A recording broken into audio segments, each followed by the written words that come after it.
Keeping me safe and sound. And when I fall, you tied a rope to me. You're blessing me every day. I was down with an illusion, like a sparrow with broken wings. But now I shine with your reflection on me. I'm getting back up on my feet. That you showed up was written in my palm. You are a statement, explode like a bomb. I get to push myself to victory. You make me winner. You cut me loose and set me free. You make me win in every way. You showed me how to spread my wings. Yes, I'm the winner of the day. You cut me loose and set me free.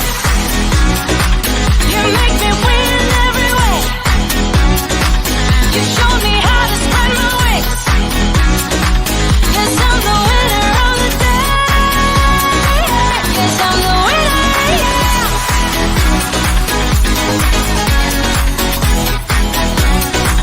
'Cause I'm the winner, yes.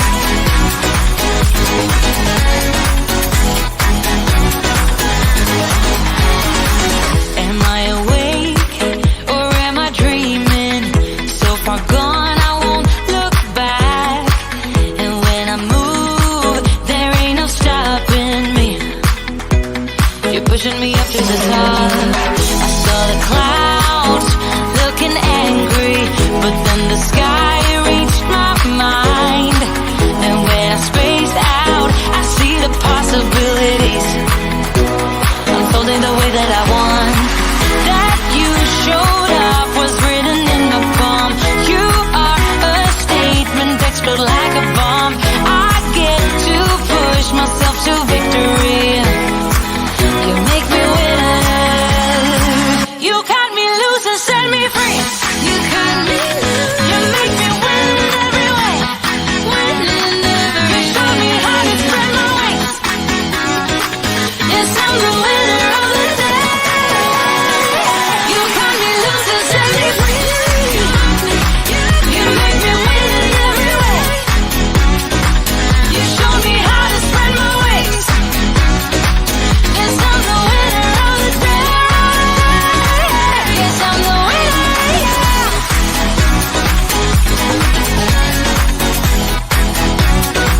'Cause I'm the winner, yes.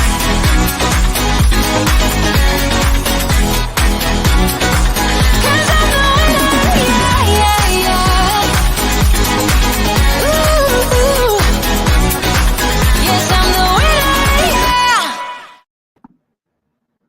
Hello, everybody. Welcome to this week's episode, I guess.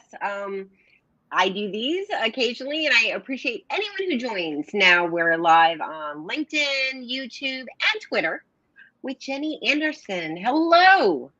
Hi. Thank you so much for being here. Thanks for having me. Yeah, I can't wait to get into it, but and learn more about you. But first, I have to announce the winner from last week. So, since we've got a book coming out, and I'm sure everybody knows about this already, but Heels to Deals is coming out on International Women's Day, and it's a collaboration of amazing authors that includes Jenny. And I'm giving away the book, as soon as I get my copies, shipping them out to the folks who join us and who are most active in the chat. So last week, we had Michelle here with us, and Stephanie Lorraine, you are our winner. So I don't know if you're here, but I'm going to totally tag you. You are the winner of the free book of Heels to Deals. So remember, just being interactive in the chat is how you win the free book.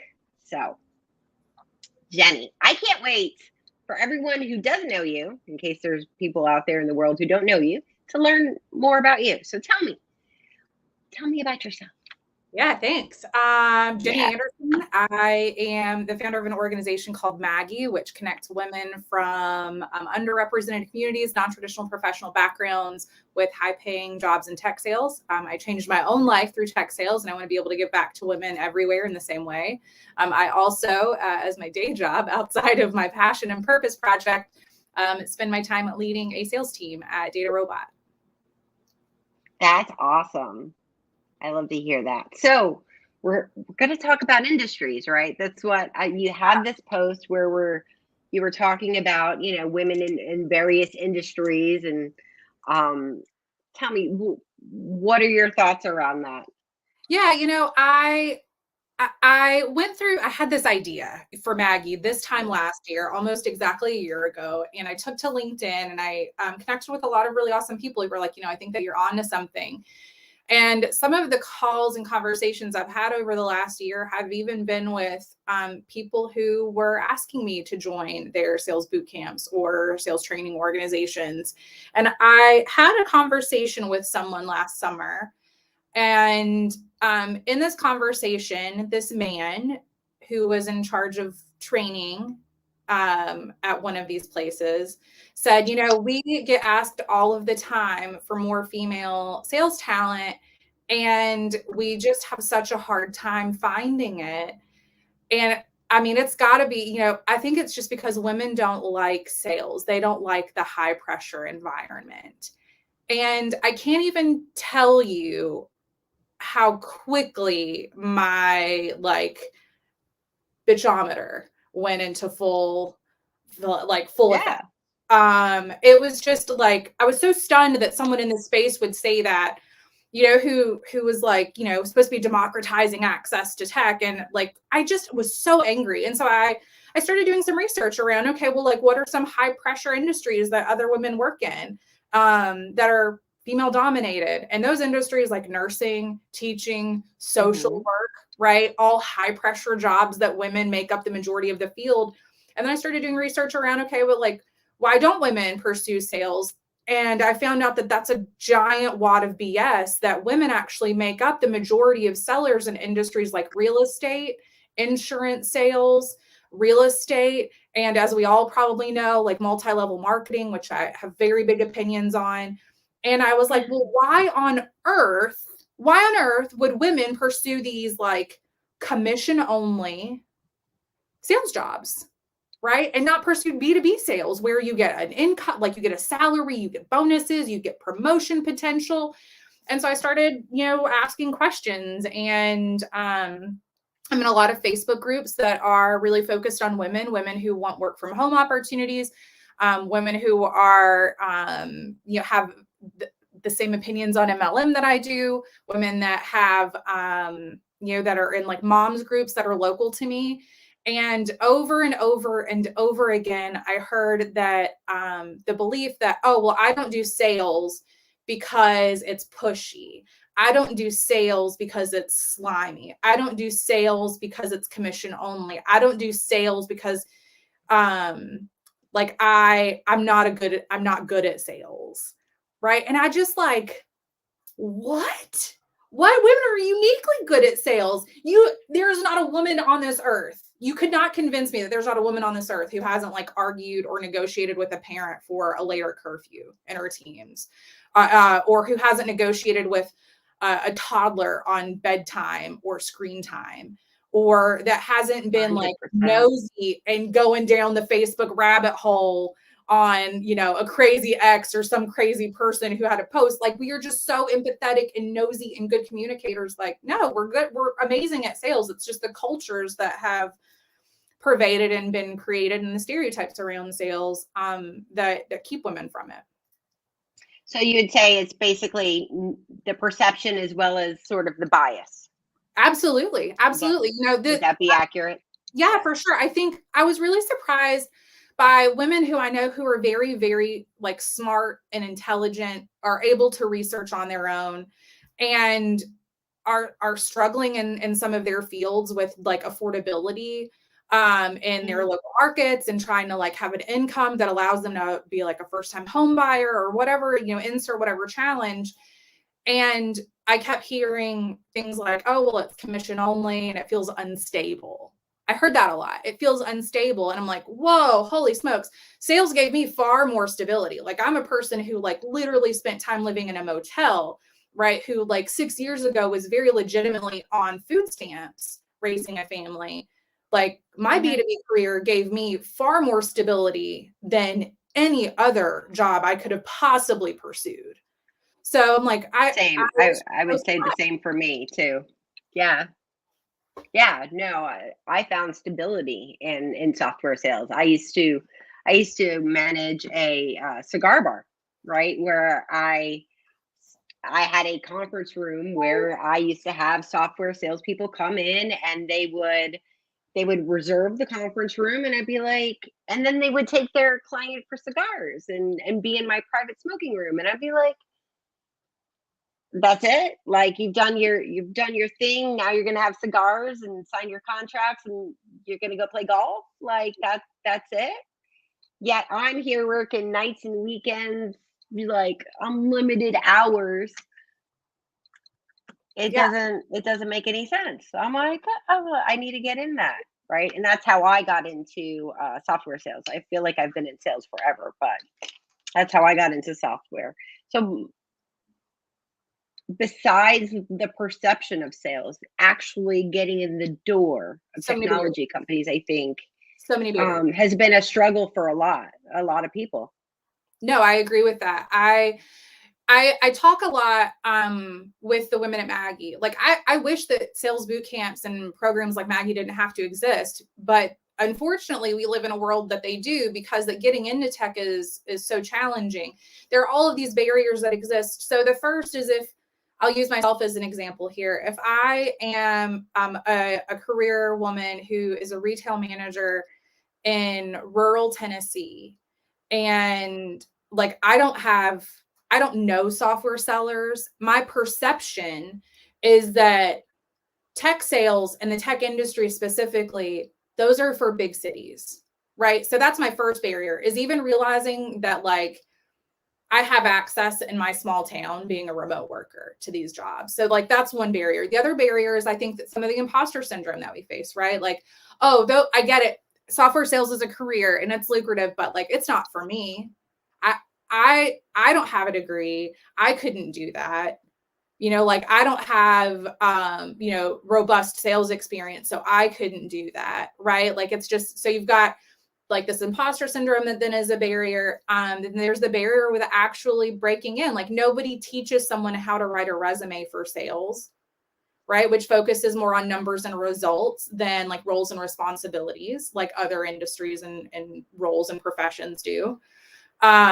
You have this barrier around, how do you even interview for sales, because most interview processes are set up so you have to talk about your experience rather than your ability or potential or your aptitude. And so the way you interview to discuss your potential and transferable skills, like, you're going to have to bring that to the table. There's biases, right? Like, for me as a woman, I've definitely had times where it was definitely like, oh, she's emotional. She lacks the executive presence, right? Like, we all hear stuff like that.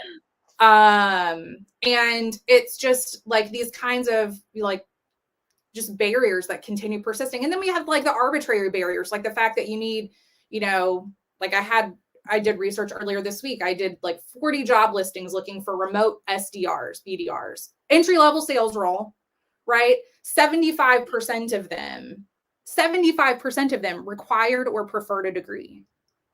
It's ridiculous. Yeah, and it's ridiculous because I'll tell you, I spent a long time as like managing SDRs and building SDR programs, and I'll tell you, some of the best SDRs I ever had, I found as hosts in restaurants. Yes. Right? Because it's all about a sense of urgency and the ability to have a good conversation. Yep. Like, if that's all you have, everything else is entirely trainable. And I really loved your example of retail, because I'm originally from retail.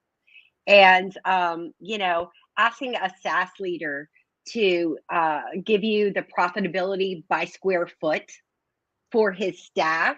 Right. You know, Right. you know what I mean? Like managing inventory in the database, being able to add all of the SKUs in systems, being able to manage, the team and being able to schedule them, making sure that everybody is being productive, that, that P&L by square foot, Yep. like, or a restaurant manager. What is the difference between liquor inventory and SaaS? You have to be able to predict your revenue based on the amount of liquid you have. Yeah. No, I totally agree. It's just like, but nobody teaches somebody. I've been in multiple companies. There are not a lot of resources for hiring managers to learn how do you look for transferable skills.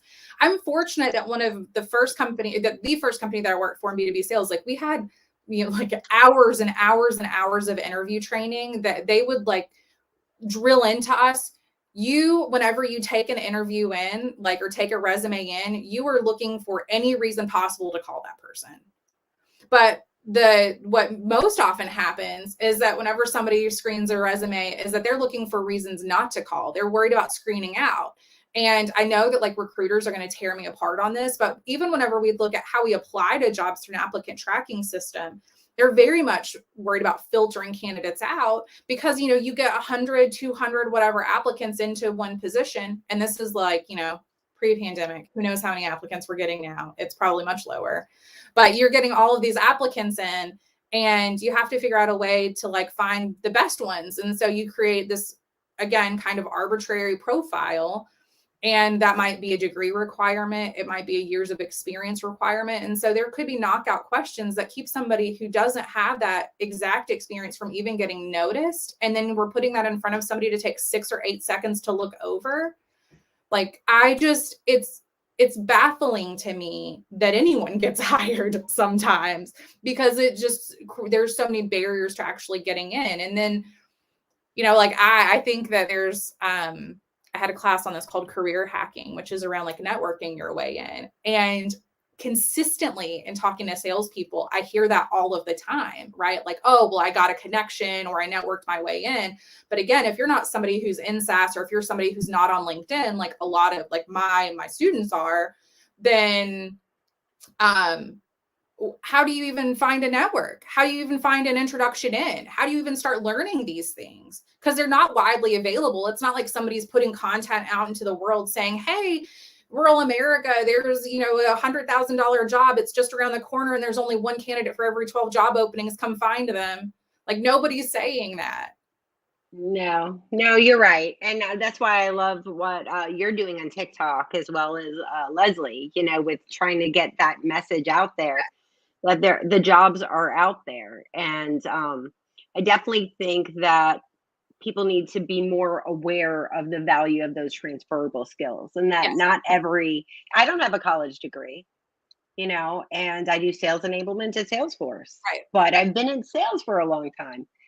Do you know when I determined I wanted to focus on sales enablement, having no experience in sales enablement other than as a sales leader, I created all my training programs. Same. Getting an interview for sales enablement was not an easy feat. Yep. Right? Yep. Because I had never officially had that role, even though in every job I ever had, I've always done sales enablement. Even in retail, I did sales enablement. Yes. So it's, like being able to see that,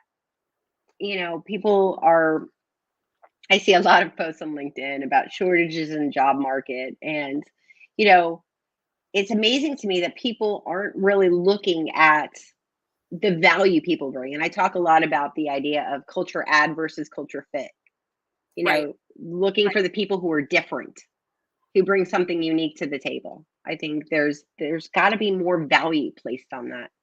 Yeah. Well, in transparency, like I had a conversation with one of my leaders a few months ago, and I was really like in my feels about imposter syndrome. I was like, oh my gosh, did you make a mistake? I don't have, and I said that because I don't have the kind of pedigree that some of my colleagues and peers do. right? And so I was like, man, and so then I start thinking to myself, gosh, am I the token woman? And I'm so fortunate that I can have these kinds of conversations with my leaders. And I feel like just immensely privileged to be able to say that.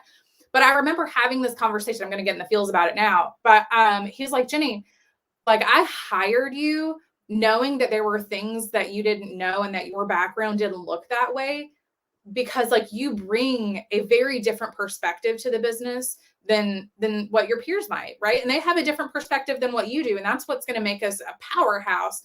But it's really your ability to be able to inspire and motivate others that is the reason why you are here. And like those are skills that you can't just like learn. And I like needed to hear. I remember like crying. I'm a crier, but I remember like crying. I am too. Oh my gosh, like that's exactly what I needed to hear. But I'm again really fortunate that I have leaders that knew how to interview and how to look for that, right? Because like I applied to like one of our competitors and had multiple interviews, and they're like, well, you just don't have the experience. And now we kick their butts. Like, but I mean, it's such a good example of networking. I networked my way in, but also being able to find like the right people who really value those things. And you see, I think, a huge difference in the cultures of the companies that value those transferable skills and like the people who can rather than just the people who have. And that's not to say that there's not a really significant uphill journey with learning a new industry and learning a new playbook, because there is, but like I came here to be stretched. And I think that there's a lot of other people who are coming into SaaS to be stretched, right? Like they want to be able to like really push themselves and see significant income growth, and they're just becoming aware of it and are super hungry and passionate and motivated and like ready to dive in and do whatever it takes. And I like traditional hiring practices are just not easy for those people to be able to get that across all the time. 100% agree. Emily here says, I believe networking is huge. My friend told me the other day, it's not what you know, it's who you know. And I totally believe in networking. I totally believe in networking. But I believe more in sort of getting yourself out there. You know what I mean? Like there's networking, but there's also your personal brand, right? It's, there was a day where the resume was everything, but now it's more like it's not just the resume. It's LinkedIn. It's your digital presence. Yeah. So Emily's that's huge. Example. I'll call her out a bit because I have several women going through Maggie now. Emily is one of them. And that's part of what we do is like, how do you communicate your story? How do you communicate your transferable skills, but also like just getting out there. And so like one of the early assignments is like, hey, this is a list of like the best like thought leaders and allies in sales. Like go connect with them, go follow them, start immersing yourself in that community. And again, like they've got me to kind of guide them in that direction. But if you are someone who is not familiar with SaaS, who's going to tell you that? And the answer is no one. No one, right? Like I've given that advice to Reddit. Like I've given that advice on LinkedIn. I've given that advice on Facebook now. And it's just like that needs to be out in the world, because it's not a comfortable or common thing. And the vast majority of people who have the most to benefit from a career in sales, and what I think is one of the keys to the talent shortage in sales, are people who are in these low wage and blue collar jobs in areas that like don't have access, right? And those people are not on LinkedIn today, period, which is why I'm really active on, why I'm getting more active on TikTok, why I'm so active on Facebook groups and just like educating me. Like there's an opportunity out there. And like you can do it. And if you've got these skills, like try it. What's the worst that can happen? And for me, sales is a life skill, period. Yeah. Well, and everything is sales. Yes. Everything. Even is sales. In a sales role, you were having to sell someone on like being in your corner. You're having to sell someone on an idea, on a solution to a problem. You were having to sell someone on hiring you. You were having to sell a family member on siding with you on something. You're having to sell your children on going to bed at a reasonable hour. You're overcoming objections. You are prospecting and networking into friends. It is a life skill. It is a life skill, period, full stop. Just like customer services, right? I think one of the things that I got from retail that I was able to bring to my professional sales career is that sense of urgency, but also being a good communicator, right? Because the way you're just talking to people on a regular basis and being able to connect with them, that's what sales is. Yes. Just being interested in others and bringing value. Yep. I think is what people don't get. And yeah, totally agree. Everyone is sales. So Leanne wants to know about Maggie. Yeah, happy to answer this one. Leanne, Maggie is a company that I started last year that helps women break into tech sales. I have a partnership with Aspireship. So we use part of their learning platform and hiring partner network. And then in addition to that, doing weekly live sessions and additional content and assignments to be able to really strengthen and deepen sales skills. So that way, whenever you're making your way into SaaS, you've got not only just like the foundation and the confidence, but a network and people who are in your corner from the very, very early parts of that. That's awesome. Thank you so much for sharing it. Now, I'm sorry? I said, and it is posted on my LinkedIn. Yes. Yeah. Yes.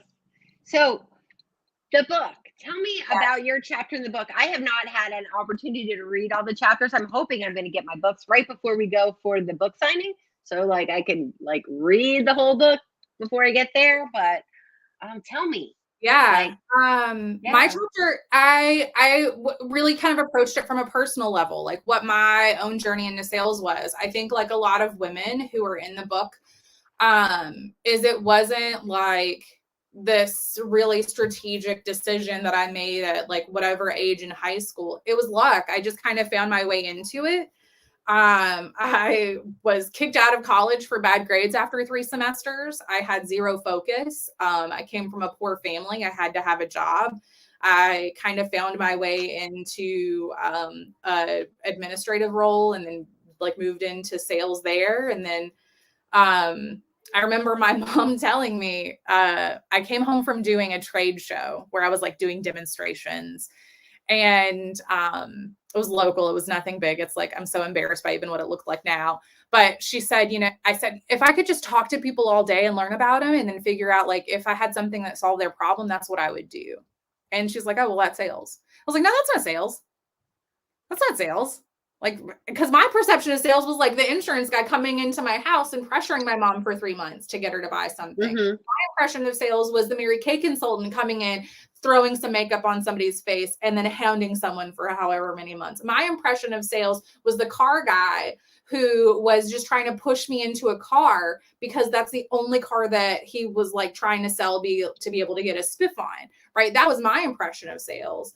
And once I became aware of like real sales, like, oh, okay, it can be consultative and it can be about like finding something to fit someone's needs or solve a problem or whatever. I just started pursuing sales. The problem is that I was only ever, introduced to it from like a retail sales background. So I was really successful in retail until I met someone who was in B2B sales. And I'm, again, super fortunate just by people who I've been able to connect with in sales. I had a mentor. Her name is Kelly Norrid, and she showed me her bonus. And it was like a light flipped on. So my whole chapter is around this kind of journey that I had from being this person who like very literally was living in a motel at one point in time and living on food stamps to finding my way into B2B. And then in order to be able to take that B2B and then be like, okay, but like, what's next? I want 6 figures. I'm hungry. I have to have it. And finding software sales through that. I talk a little bit about, how women, ignore sales because, we have these negative perceptions of it. I talk a little bit about the industries that tend to be really heavy in female sellers. And, so it's a bit of a personal chapter. It's definitely written kind of like I talk. It's not going to be very polished. So just full disclosure, but no, it's about my own journey and my own, I think, really big opinions on sales. And I love my sales career. It's equal parts passion and profession for me. Like sales is a hobby. It is a purpose. It is a passion. And I realize that not everyone is going to feel that way about it, but having been homeless and having been hungry, for me to like come into sales, making a cold call, hearing a no, those things were far less scary than ever ending up homeless and hungry again. Yeah. Well, thank you for sharing that. And then, I mean, that gave me goosebumps. Yeah, I mean, I think sales is awesome. And I loved being in sales. I also love being in sales enablement, where I'm able to inspire the next, people to achieve the results that they want to achieve. So, but I think, I think if you have the right attitude and you're invested in the success of your prospects and your customers, that sales actually makes the world a better place because you're helping people at the end of the day, right?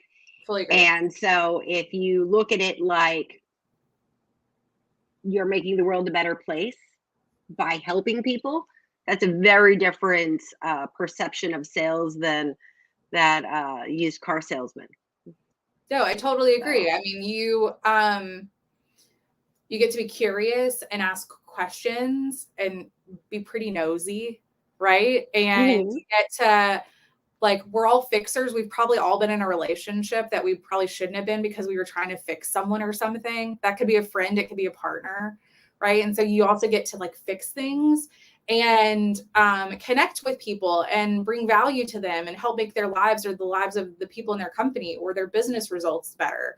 And I just think that's a really cool thing to do, especially whenever you make as much money as we do. Yeah, 100%. I mean, I remember, talking to people like in sales cycles where I knew that the impact of what I was selling them was going to allow them to have more free time to spend with their family because I was going to increase their productivity and make everything a lot more efficient, and everything was going to be able to be sort of taken care of, at the office so they could go to their kids' baseball game.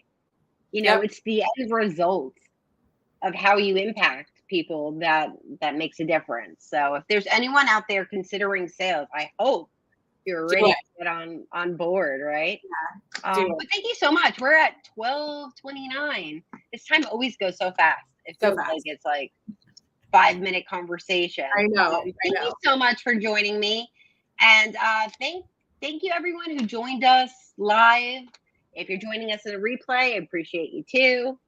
Thank you so much. So I will announce next week at next week's event who's the winner of this book, but I have a feeling I know who it is. We'll have to look, but I'm pretty sure I know who is the most interactive. So we appreciate that.